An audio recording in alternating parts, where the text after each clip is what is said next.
Thank you so very much for your patience and waiting for us to start. My name is Michelle Morgan. I'm the Director of Senior Services of Woodbridge Township. The mayor was here moments ago, but he had to run. But as you know, the mayor is always very passionate about bringing information, resources, and educational information so that we can make informed decisions. Before we begin, can you please join me with the Pledge of Allegiance? I pledge allegiance to the flag of the United States of America and to the republic which stands one nation under God, indivisible, with liberty and justice for all. Thank you. I want to thank the Division on Aging, Allison Wisniewski, who is the division head to our social work department, and our social workers, and thank you for all of your work in putting a conference together. I want to acknowledge the Middlesex County Office on Aging and Disabled Services for bringing this program to Woodbridge Township. At this time, I would like to invite Lila Sauna, who is the Executive Director of the Middlesex County Office on Aging and Disabled Services.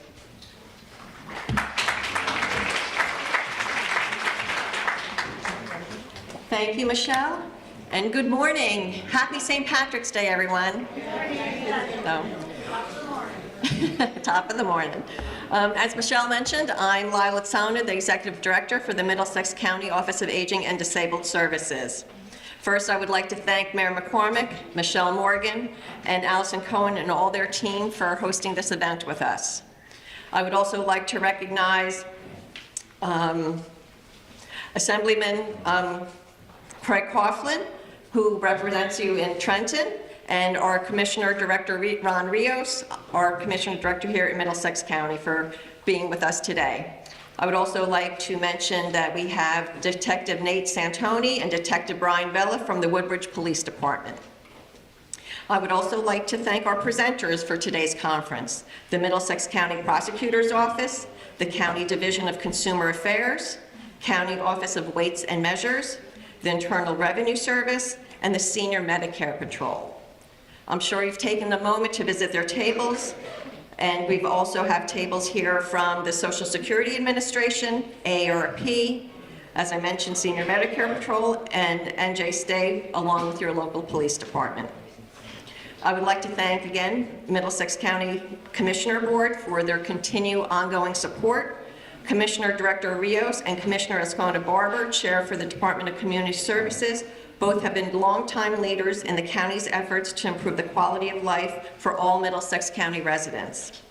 I'd also like to thank Megan Davey, our Department Head of Community Services, for her continued support. This conference could not have been organized without Jocelyn Shapiro, Division Manager for ADRC, Alicia Ryder, and Gabriella Abreu, our Outreach and Events Coordinators. Thank you. Just a few housekeeping items. Please ensure that your phones are on mute. The presentation slide deck will be emailed to all our attendees, and we would very much appreciate if you would take a moment to complete a program evaluation form at the end of the event.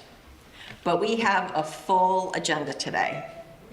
Middlesex County's older adult population is approximately 194,500 people, making up 22.5% of the county's population. Nationally, by 2034, just 9 years away, older adults are expected to outnumber children under 18 for the first time in history. With the growing number of older adults population in the United States, older adults are becoming an increasing target for scammers and fraudsters at an alarming rate. In fact, according to the FBI, seniors lost $3.4 billion, that's with a B, $billion to scams in 2023. This highlights the alarming rise in fraud and healthcare schemes targeting older adults.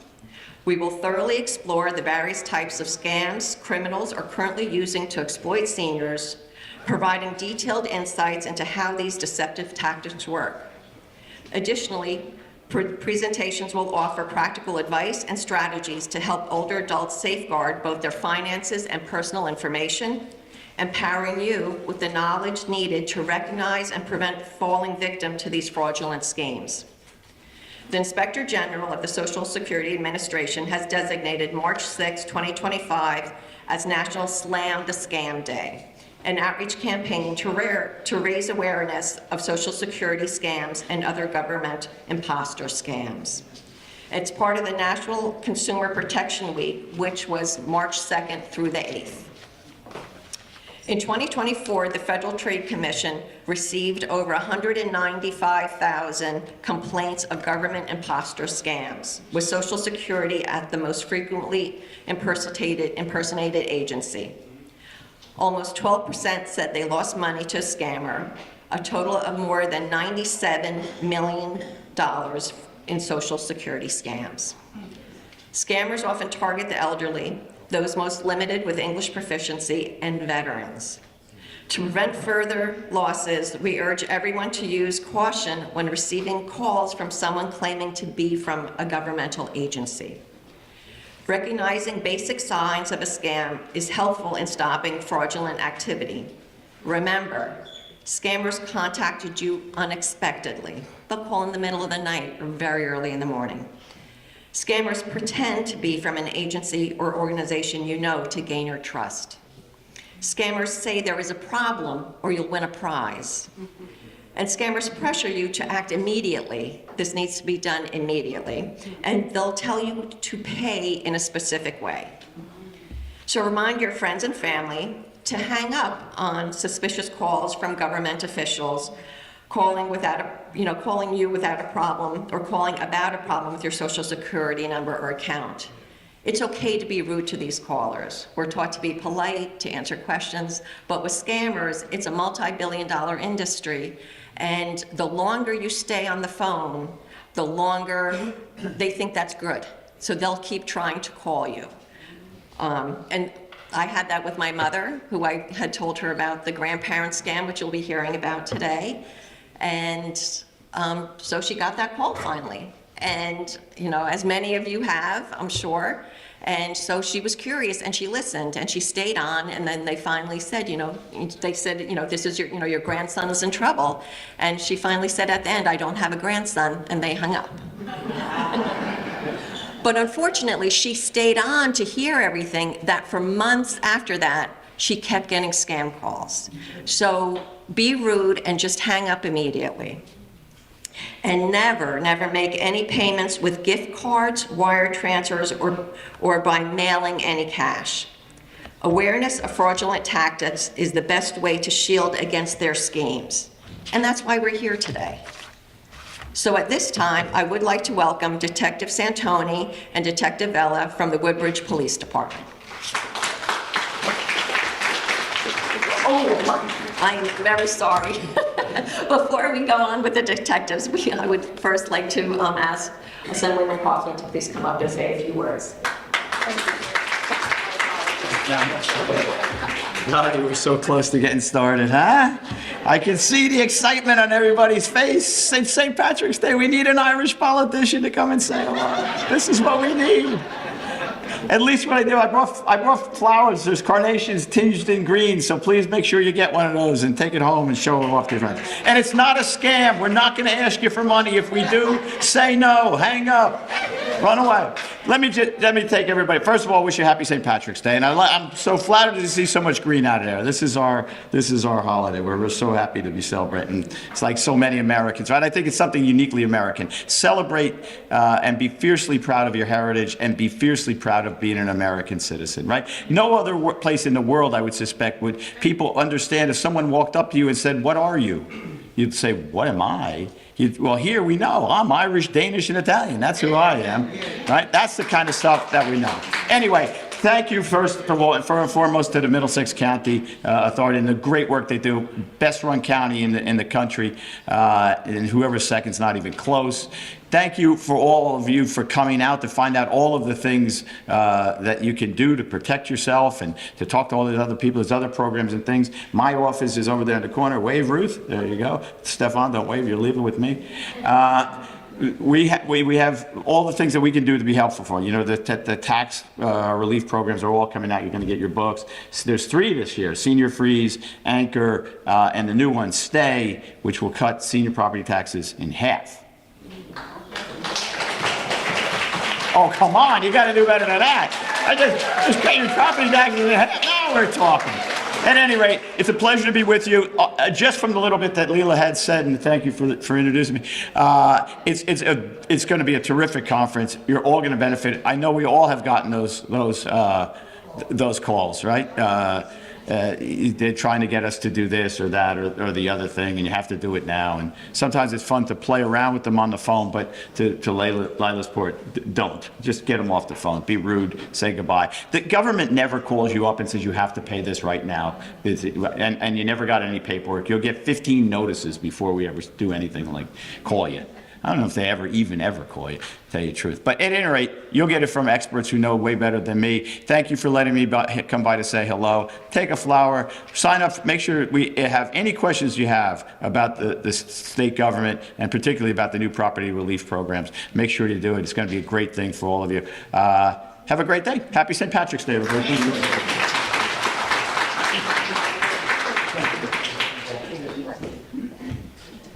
Thank you. And at this time, I would like to introduce Commissioner Director Ronald Rios.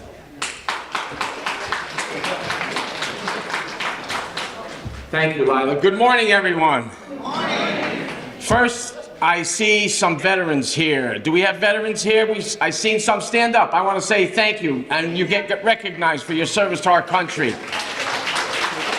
Yes, he's a veteran. Thank you for your service. I want to say thank you to Lila and all from our Office on Aging for doing this program here. We've all been, I'm sure everybody here has had an incident where somebody either called or sent you mail or an email. I've gotten them many times. I'll give you two for instance. I know a woman that's an attorney, very, very bright, and she got the call about her grandson, blah, blah, blah, and she was scammed out of thousands of dollars. Yeah. So you have to be very careful. And I'm going to tell you another incident. My wife's aunt, who happens to be 99, and about a year ago, she never had children, so we're like her children. And she got a call that my granddaughter, and mind you now, I said she never had children, that she got a call that my granddaughter was in trouble and wound up trying to get money from her. So how do they know that? It's just incredible. But you're going to hear from experts, and I say experts because this Middlesex County Prosecutor's Office is amazing. I get emails from them, what they do, and it's incredible of the great work that they do. But I just want to stress, please be careful. I've gotten many things in the mail, many things emailed to me, phone calls, and I just ignore them. And you just got to be careful because it could really hurt you financially. And again, listen to what they say because they're going to give you a lot of great information. Stay safe and happy St. Patrick's Day.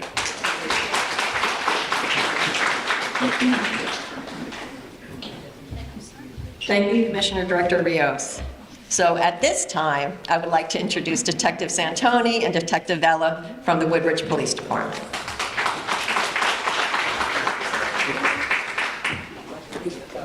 We set up to. Good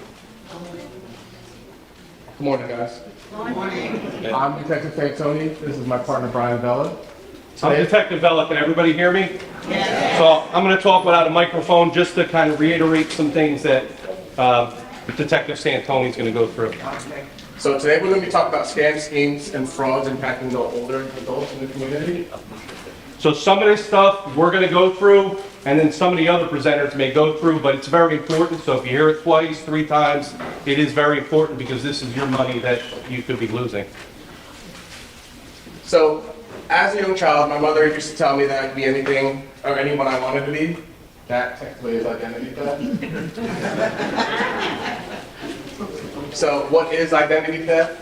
Identity theft occurs when someone uses your personal information without your permission or knowledge to obtain credit or goods.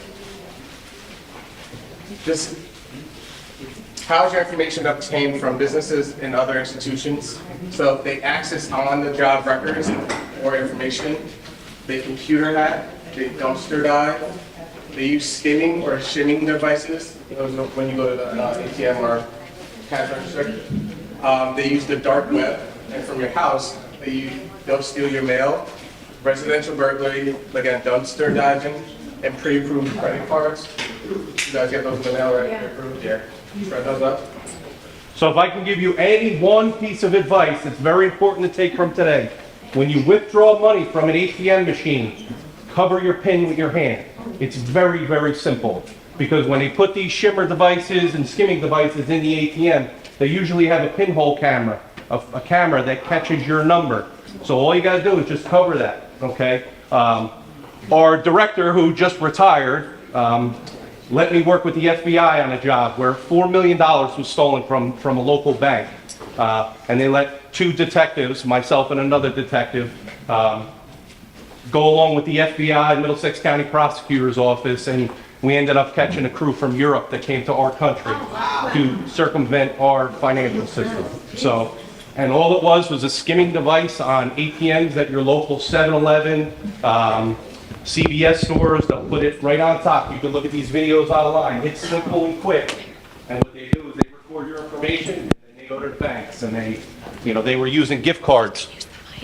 Okay, so like I said, what they'll do is they'll put little skimmer or shimmer devices in your ATM machine, and then they have a little camera that could be anywhere. It could be on a poster on the wall, could be on the actual machine, and they're looking for your PIN number. And then what they'll do is they'll transfer that information to another card, and then they'll go to other banks and they'll let it rip, and they're just withdrawing money from your bank account. So, if one piece of advice, cover your PIN code when you're putting it in. Okay, I do it every time I withdraw money. So how do I prevent this from happening to me? Mike, How do I prevent this from happening to me? Ben. You're gonna shred everything that has personal information on it. Be mail conscious. Check your credit report, bank, and credit card statements regularly. Use contactless payments like Google or Apple Pay. But I would be precautious with that because I did have Cash App, and someone hacked my account and took $2,500. So yeah. If you didn't initiate the call, don't give out personal information. Don't respond to emails asking for personal information either. And if you didn't play a lottery in a foreign country, you did not win. So the one there that's really key is if you didn't initiate, that's a key to everything. Whether it be somebody coming to your house, whether it be somebody giving you a phone call, if you didn't initiate it, you should question it.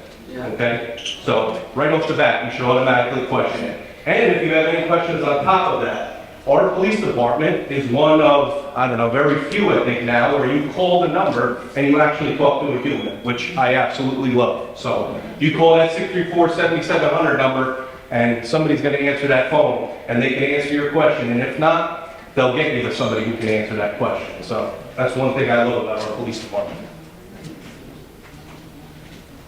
So, too late, I'm a victim. What do I do now? Well, you're going to file a report with the affected financial institution. You're going to place fraud alerts on your credit reports, and you're going to freeze your account. You're going to review your credit reports. Go to annualcreditreport.com. You're going to close the accounts that are at risk. File a report with law enforcement. Report identity theft to the Federal Trade Commissions at ftc.gov. And report scams to Federal Bureau of Investigations. If you come to us, we can set you up with NCIC, which will block everything. I'll put you in the system where if you travel, it's going to ask you for. They're going to take you out the TSA. We take you out of the line to confirm you are, who you're saying you are. And if you don't want to go into our NCIC database, you can go to who's the other credit report? Any credit monitor system. Like I use Experian. Yes, I use Experian. At any time, if I think that there's anything going on with my account, I log on and I can freeze my accounts. And also with that, it'll tell you your credit scores, your pre-FICO scores. So who pays for the loss? If you are a victim of identity theft, you are not responsible of paying the money back. The institution suffering the financial loss will become the victim if you follow the protocol. So you have to file a report with them, then file a report with us. So current frauds and scams. So these are the latest scams. It's going to be the pyramid schemes, the jury duty, warrant for arrest, service provider impersonation, equal facts data breach, websites, one ring scam, home repairs, fake funding, fundraisings, and COVID-19. So warrant for your arrest from the IRS, they don't call you on the phone. They're not going to tell you, we have a warrant for your arrest if you didn't pay taxes. That doesn't happen. But people fall victim to it. So, and we're not supposed to mail money or any of that anyway. So, you know, the one ring scams, it's, you know, if you got telemarketers calling you, those telemarketers anyway, if they're calling for some type of charity, a vast majority of that money is going to, their efforts are making the phone calls, who's in the office, who's making the call. That's where a lot of that money is going to, and a very, very small portion would be going to whatever charity that they're calling for. So I always say donate to a reputable charity of your choice. You know, ones that you see on TV that are advertised, you know, Wounded Warrior, Tunnels to Towers, any of those. St. Jude, fantastic charities to donate. You know, when they call on the phone, a very, very small portion is going to what they're claiming they're calling for. So we also have the home improvement fraud. So what you want to do is you want to obtain more than one bid if you ever work done at your house. Just don't go with the first person who could be getting schemed or scammed. Insist that the contract be in writing.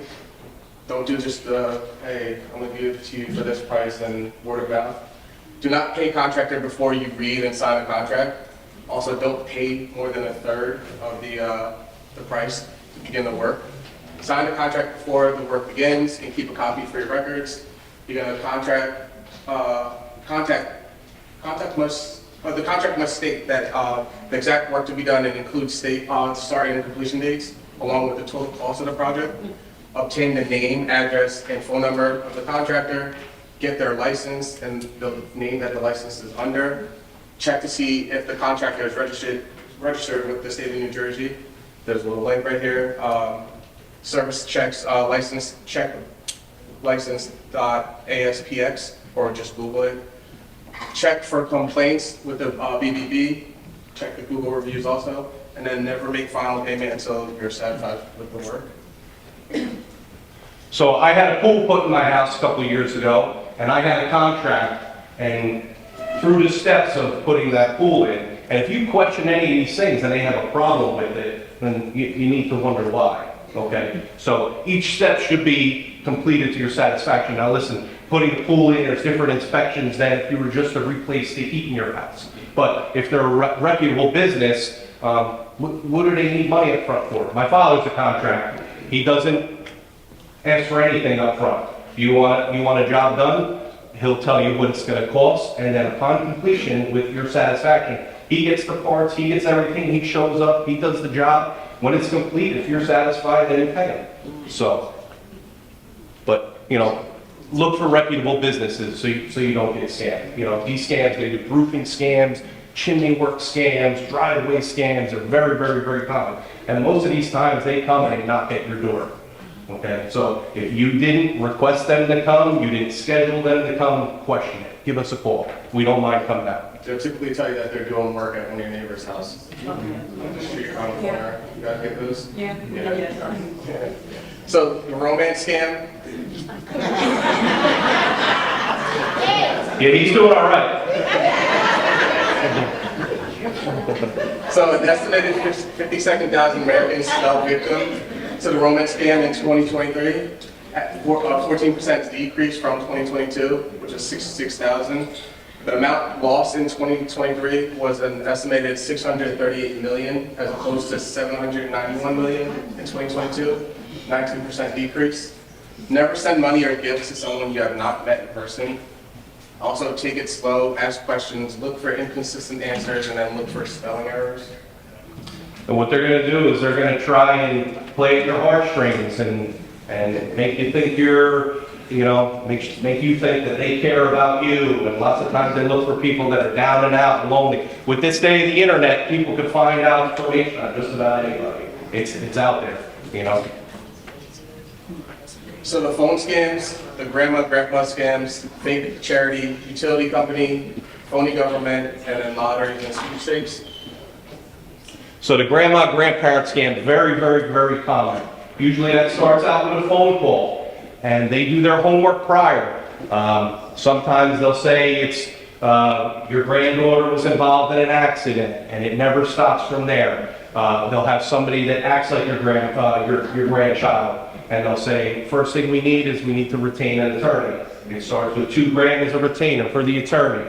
But then something more serious happened. The individual in the other car was pregnant, the baby's passed away, now we're looking at additional charges, so we need another $5,000, and before you know it, you're going to the bank and you're withdrawing the money because you think this is a legitimate call, okay? So when you go to the banks and you try to withdraw money, sometimes you may get mad at the bank employee and say, it's my money, it's my bank account, I want to withdraw it, it's my money. But those are professionals that are working at the bank that deal with these scams. So when they're giving you advice saying, tell me more about what you need the money for, don't get mad at them. Explain it to them. And then they will tell you, I think you're being scammed, you might want to call the police. Okay? And then file a police report. Very, very, very common. You know, some of these people, you know, we had a very sweet lady in Colonia I investigated. She was out $40,000 because it kept going and going and going. You know, so really unfortunate. It's your money. Yeah, and it happens to everyone, especially at the banks. I went to take a deposit out for, I think it was down payment on the car, and my teller just gave me the runaround. She was like, what do you take money out for? What do you need it for? And I was like, I'm not getting scammed. Like, I'm going to make a purchase. And she laughed, and she was like, okay. So, they are doing their jobs. So, like Detective Bella said, the grandma, grandpa scams. So, you know, this is a picture here. You love your grandkids, you love your children, you want to do for them. You know, it's your nurturing side, it's your kindness. It's, you know, nowadays, I'm a person that always has cash on me because what if there's an emergency? Your generation was always cash. You probably have cash in the house. That's your generation. Now, he's a little younger than me. He doesn't have cash on him. So, you know, there's times where guys in my office go, dude, I forgot my wallet out of my car. Can you give me $10 for lunch? And they give it back, but I'm one who always has cash on me because I still leave it. You never know. So, but I'm sure a lot of you probably have cash in the house, which is why some of these scams with letting contractors in your house, they'll try and divert you and get you to another area of your house while another person comes in and is burglarizing your house and going for your stuff. So, yep, that's why I say, if you did schedule them or invite them, question, give us a call. You want to touch this? Lottery and sweepstakes fraud. Again, if you didn't play, you didn't win. Like, I can't stress that enough. Because if you did not play, you definitely didn't win. So the sweepstakes are the most common form of fraud according to the FTC. Seniors lose about $35 million annually in prizes and sweepstakes. It is against federal law to play a foreign lottery on the telephone or through the mail. So legit lottery companies do not notify winners by phone, email, or mail. And then legit lotteries do not charge fees or upfront charges, and they do not collect credit card information. So if you get a call, anyone's asking this. If you can't, how do they notify you? If they don't, you send no. If you won, you mail or email? If you won, you have to take it, right? You're checking these numbers. And these are for foreign companies. Yeah, so we just had a lottery ticket down south that was worth however $80 million. And everybody was wondering who won the lottery, Nobody came forward. They weren't seeking that person out, right? They were waiting for them to come forward to cash in their earnings. So how does it work? Fraudulent foreign scam artists telephone or send mail to people in the U.S. telling them they won sweepstakes in a foreign country or on a foreign lottery. Victim is told that he or she must first pay fees for shipping, handling, taxes, customs, and other supposed expenses by wiring money, sending a personal check, providing credit card information, sending money by money order by overnight, delivery, or a courier, or purchasing gift cards. No legit lottery company is gonna ask you to purchase gift cards to their case. No Apple gift card, no Target. It sounds dumb, but it happens. And so don't forget too, these are professionals that are professionally trying to scam you. So if you have a question, they have an answer. They have a playbook that they're going by. You have a question, they have an answer. So, They literally have a full script. Right. On rebuttals to anything you're gonna say. So the top 6 COVID-19 schemes were the home test kits for COVID-19, the bogus CV-19 related products and services, impersonated a government agency, insurance scams, and stimulus-related scams. You know, yeah, there's a new stimulus scam that's going around now. We're getting a 2-minute warning. Look at that, pretty observant. So, there's a new like $1,400 stimulus scam. They're not gonna call you on the phone, they're not gonna email you, they're not gonna text you, okay? You're gonna get something through the mail for that, okay? So just be aware of that. So, and there's also the, I got it a couple of weeks ago, was the tolls, the Easy Pass scam. I got a text for Easy Pass scam.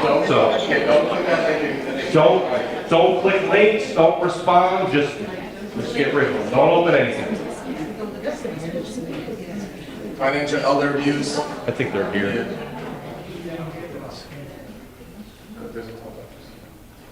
Yeah, I mean, just make sure you have, persons of trust. Like, we have the little pamphlet up there. It's a magnet that you fill out some personal information with like an emergency contact. If you could just grab one, I mean, it helps us out immensely. You never know when somebody may go missing, you may fall ill or something. We have to respond and we have to get a hold of somebody. Lots of times we have to get detectives involved to do research and stuff. And if you have that stuff like readily accessible for us, it just makes it that much easier for us to get a hold of who we want to get a hold of, because we do care and we want to make sure you get the proper care and where you need to go, and the proper channels need to be notified. Okay, so I just investigated a missing person a couple days ago. Unfortunately, she's okay, but she was involved in an accident. But I had to do some research to find out who the family members were to get them to her. You know what I mean? So if you could fill out one of those pamphlets and leave it either in a drawer or somewhere accessible, it does help us out a lot. So conduct crimes committed by relatives and caregivers, taking their money, taking property and valuables, cashing pensions and social security, using credit cards or credit lines, changing trust or power of attorney, title of the house, and then adding their name onto financial accounts. And I don't know if you saw the slide before this, said two-thirds of perpetrators come from relatives or loved ones. Yeah. I mean, lots of times it's somebody known to you. I mean, the same thing goes true with like sexual assaults and those type of things. It's very hard to think of, but lots of times it is somebody that is known to the victim, unfortunately. So bottom line, do not send money to someone you don't know. You don't have to pay money to win a prize or a sweepstakes. Don't deposit checks sent by someone else and told to wire the money.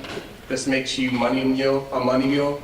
Don't purchase gift cards or wire money. The IRS, utility companies, and law enforcement will not call you on the phone and demand money from you. Law enforcement also will not arrest you for not attending jury duty. If you find yourself at the store buying gift cards to make a payment or send money after receiving a phone call, stop, think, and then go home. And if I call you from the police department investigating something, I don't take it personal if you say, hey, what's the main number of your police department? I'll give you the number of the police department. You can call the police department and vet whether or not I'm a true detective or not. I don't take that personal. I mean, it's you covering yourself. And then you can give me a call back. It's fine. I have no problems with that. Okay? So, quiz real quick. What's the one thing I want you to do? Cover your PIN number. Cover your PIN number. Fantastic when you're at the ATM. We have a winner. All right? Thanks for your time.